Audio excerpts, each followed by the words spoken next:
HLB Conecta.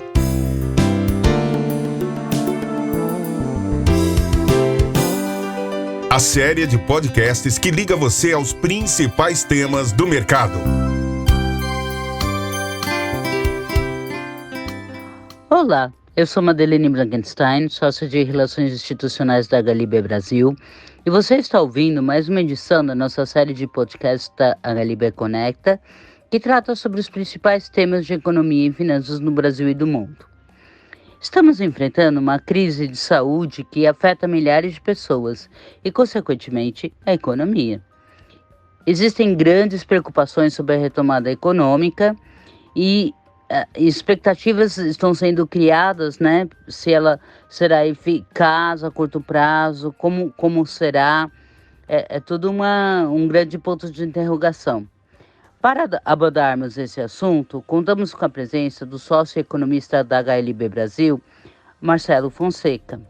Ele vai tentar desatar esses nós para a gente. Como vai, Marcelo? Já vou começando com a primeira pergunta, tá? Em entrevistas recentes, o ministro da Economia, Paulo Guedes, afirma que a recuperação econômica será em V e que o Brasil surpreenderá as projeções negativas. De acordo com os últimos levantamentos de uma melhora econômica do mercado financeiro nos últimos meses, podemos gerar expectativas de uma retomada rápida. O que você acha? Olá, Madeleine, como vai? Prazer falar com você e com todos que acompanham o podcast HLB Conecta. Bom, com relação à sua colocação, à sua pergunta da recuperação, se será uma recuperação em V, está se falando muito do formato da recuperação, essa coisa toda, um L, onde a gente vai ficar muito tempo em um estado de recessão, coisa do gênero, ou alguma coisa até como símbolo da Nike, um V, mas com uma recuperação muito lenta, mas mesmo assim uma recuperação. O que eu acho que nesse momento é muito difícil especular com relação a essa velocidade. A pandemia ainda não acabou, a gente ainda está no meio de uma pandemia, a atividade retomando em alguns setores e algumas cidades já reabrindo, mas de forma muito lenta, ainda de forma, eu diria, precária. O que a gente pode observar é alguns setores em separado, por exemplo, o setor de varejo, sim, esse apresentou uma recuperação muito elevada, algo parecido com o V. Mas, por outro lado, você tem setores como bares, restaurantes e hotéis ainda sofrendo muito para retomar os patamares pré-pandemia, muito longe disso, né? Sobretudo os restaurantes e bares, muita dificuldade para retomar esse patamar anterior.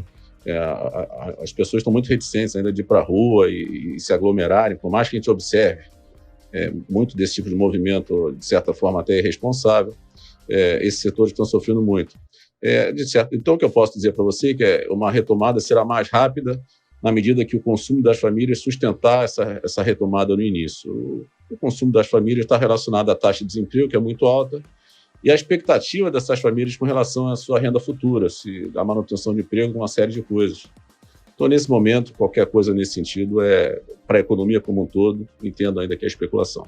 Então, Marcelo, ainda sobre uma expectativa de retomada, né? A OCDE publicou uma previsão que o PIB brasileiro vai ter uma retração de 7,4%. O Banco Mundial e o Fundo Monetário Internacional, respectivamente, projetam queda de 8% e 9,1%. Que é uma visão mais pessimista ainda. Como a gente pode analisar esses números, né?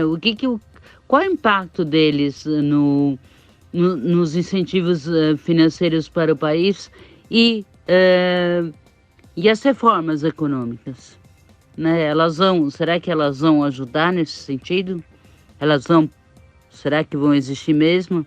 Madeleine, eu entendo essa dispersão em torno da previsão do PIB do Brasil, não é? Você colocou alguns números aqui. Eu acho que essa dispersão, a gente entende ela na medida que é difícil mensurar um evento como esse na economia brasileira e mundial, né? Isso não é uma recessão tradicional, onde a economia vai aterrissando, ou de forma violenta, ou de uma forma mais tranquila. Na verdade, é uma parada súbita. Por simplesmente as portas literalmente fecharam. E é difícil você fazer qualquer tipo de previsão com relação ao PIB nesse sentido. Então, as dispersões, todas que você colocou, veja você, o relatório Focus do Banco Central dessa segunda-feira, 10 de agosto, já apontava uma queda de 5,6%, muito menor, uma contração muito menor do que você colocou. Então, realmente, o que eu acho é que a explicação é porque é tudo novo, inclusive a mensuração do fenômeno é nova também. O impacto dessa queda sobre tudo que pode, com relação à parte de investimentos e tudo que afeta o crescimento da economia, é claro que é negativo. Uma economia em queda, ela representa lucros das empresas que estão caindo, um desemprego maior, menor arrecadação de impostos, etc. É um quadro que não é convidativo, não resta dúvida nenhuma. Mas, por outro lado, a situação não é muito diferente globalmente. Todos os países estão se endividando muito para atender a pandemia, atender as questões sanitárias, com relação à manutenção de renda, programa de auxílio emergencial para as empresas e para as pessoas também. Então, de certa forma, o Brasil vai contar com uma certa parcimônia em função desse aumento desse quadro negativo da economia brasileira. Eu acho que tudo vai depender da resposta que a gente vai dar com relação ao futuro. E aí entra exatamente o que você coloca das reformas. Como que nós vamos fazer para ajustar as contas do governo, por exemplo? A expectativa é que a relação da dívida PIB chegue a 100%, estava um pouco abaixo de 80% antes da pandemia. Como que nós vamos fazer para sinalizar que isso vai ter uma queda ao longo do tempo? Que tipo de reforma a gente vai fazer? É esse tipo de resposta que o Brasil tem que dar. O Brasil dando uma resposta coerente, sinalizando que ao longo do tempo a trajetória é de queda, eu acredito que a gente não vai ter problema nenhum de retomar os investimentos, tudo que pode afetar positivamente a economia. Sobre resultados positivos da economia, Marcelo, hoje saiu na Folha um artigo que supermercados, eletrodomésticos e móveis voltam a nível da pré-crise. Então, né, mas também educação, a parte de tecnologia, né, tá indo super bem. Mas esses avanços de alguns setores da economia, eles serão suficientes para a retomada? Sim, Madeleine, não há dúvida nenhuma que boas notícias começam a surgir em função de alguns setores que estão conseguindo escapar desse turbilhão da pandemia. Além dos setores que você falou, a gente pode acrescentar o setor de cimento também, que está crescendo em função, ou retomando, né? Em função de mudança de hábito do consumidor. Muitas pessoas optaram por fazer reformas durante o isolamento social. O e-commerce, é claro, já era de certa forma esperado também, um crescimento expressivo, na medida que as pessoas passaram a comprar muito de suas casas, e o e-commerce puxa com ele o setor de logística também, que é muito interessante. O consumo, Madeleine, ele recebeu um grande incentivo em função também do programa de auxílio emergencial do governo, as parcelas de R$600, isso ajudou muito também em função da demanda reprimida, alguma demanda reprimida no início da pandemia. Isso, de certa forma, ajuda a explicar essa melhora em alguns setores.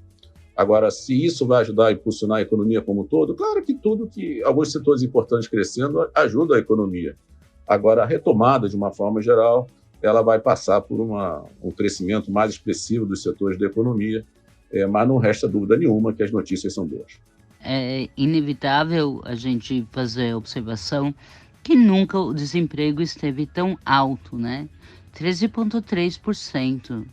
Eu acho que nunca teve um nível tão alto no Brasil, nem na época da inflação de 1000% e tudo mais. Mas o que você acha? Que está sendo efetivos os incentivos do governo para preservação dos empregos ou para um aumento dos empregos?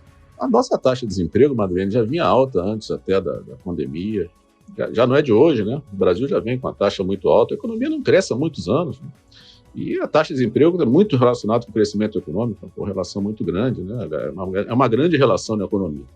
Mas o fato é que o que eu entendo com relação aos programas do governo, que o governo está fazendo em termos de ajuda emergencial para as pessoas e para as empresas, né? Para as famílias e para as empresas, acho que o governo agiu corretamente, sim.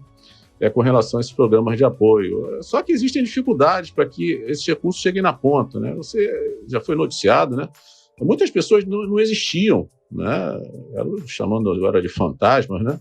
Essas pessoas não estavam cadastradas em nenhum tipo de base de dados do governo. Então, para que essas pessoas começassem a receber o auxílio emergencial, as parcelas de R$600, elas tiveram que se cadastrar no sistema. A dificuldade também do sistema bancário, na casa da Caixa Econômica, de atender todas essas pessoas. Como é que essas pessoas, de uma hora para outra, entram no sistema bancário, né? O sistema estava dimensionado por número de pessoas, agora tem um número muito maior. Então, essas dificuldades todas, de certa forma, a gente não pode colocar na conta do governo. Acho que o governo agiu dentro do que podia. Com relação à ajuda às empresas, houve uma dificuldade em superar o problema do compartilhamento do risco de crédito entre bancos e governo, inicialmente, porque é um risco muito grande, há um risco implícito em fazer empréstimos. E emprestar para a empresa num momento desse, o risco é muito alto. Então, inicialmente, teve um problema no compartilhamento desse risco entre bancos e o próprio governo.